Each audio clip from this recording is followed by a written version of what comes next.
Ciao a tutti ragazzi, sono qui oggi per farvi vedere come si arma il fucile della Seagull, il Nemesis, perché ho avuto qualche ragazzo che mi ha scritto in privato e anche sul video che ho fatto sul Nemesis, chiedendomi di far vedere come si arma il fucile, quindi come si mette la doppia passata sul fucile e poi come caricarlo, quindi qual è la sequenza giusta.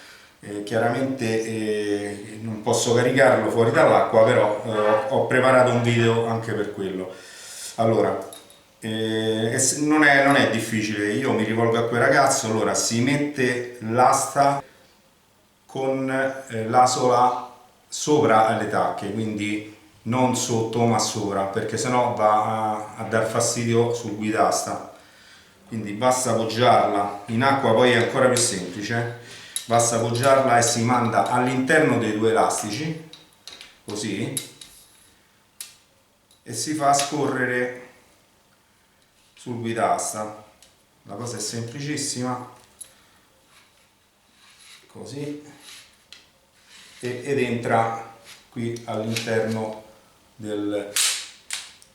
È fantastica questo sistema di sgancio, come tocca si aggancia.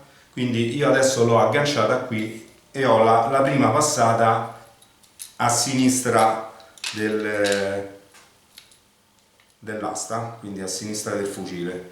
Allora basta prendere la parte questa qui, diciamo, che viene dal codolo, si fa passare sul primo gancetto, spero che si veda, e poi intorno all'asta e si blocca, quindi è la prima passata che io spero si possa vedere. Ho fatto così, chiaramente si manda verso lo sganciasacola, cerco di metterla in tiro e questa è la prima passata. Io ho messo il nylon e poi il cordino in dinema.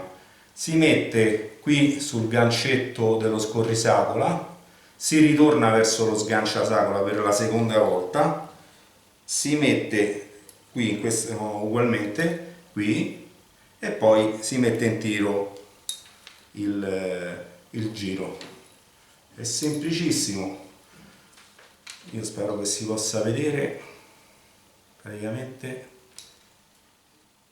eccolo qui, ripeto, la passata va fatta dall'asta, la prima, e si parte.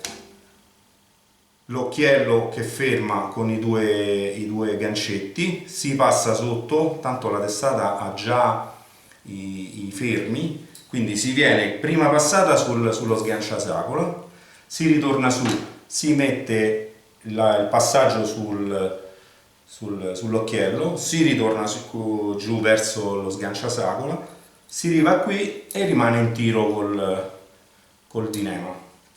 Messo a posto, e questo è il passaggio. Un'altra cosa, per caricare e non creare problemi, è stato creato sull'impugnatura questa asola qui, questa fessura. Quindi questo basta spostarlo in questo modo qui, io spero che si possa vedere, questa parte qui, e poi si carica il fucile. Quindi non c'è problema. Per quanto riguarda la sequenza, io utilizzo questo sistema che credo sia uguale per tutti, tutti quanti utilizzano questo. Allora, l'elastico, quello diciamo più lontano, no? Il primo che parte che è questo qui, si fa passare all'interno di quello più lontano, quindi si fa passare all'interno. Mo' è semplice perché io chiaramente devo farlo vedere alla telecamera e mi rimane un pochino più scomodo, quindi si carica questo primo elastico giù, si porta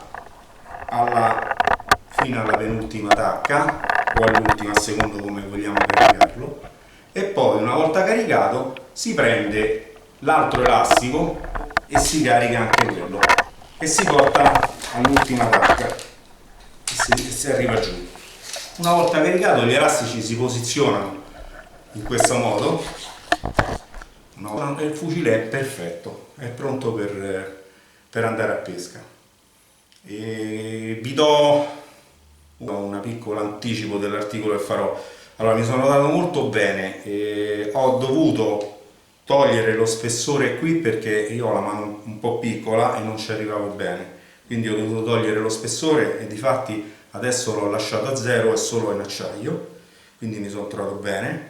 E poi vi anticipo che è di una precisione disarmante, cioè mi sono messo paura, ho fatto 2 tiri, uno abbastanza vicino, ho fatto una coppiola. Per abbastanza vicino intendo intorno ai 2,5 metri dalla punta del fucile, per me non è lontano, insomma, un tiro classico.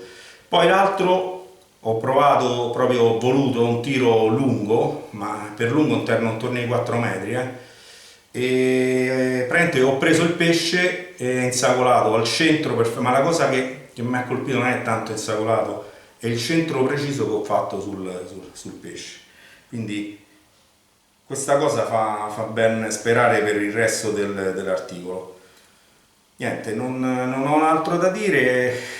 Forse il sistema, l'appoggio è un pochino piccolo e duro, e ho trovato leggermente un po' scomoda questa staffa. Io personalmente l'avrei fatta un paio di centimetri più avanti, perché quando uno va a caricare, sì, si ruota la staffa, però quando vai a portare giù il fucile praticamente poggia anche la telecamera, la staffa, e tende a spostarsi. Se invece stava leggermente più avanti, questo problema non c'era. Vabbè, comunque la staffa si può risolvere il problema.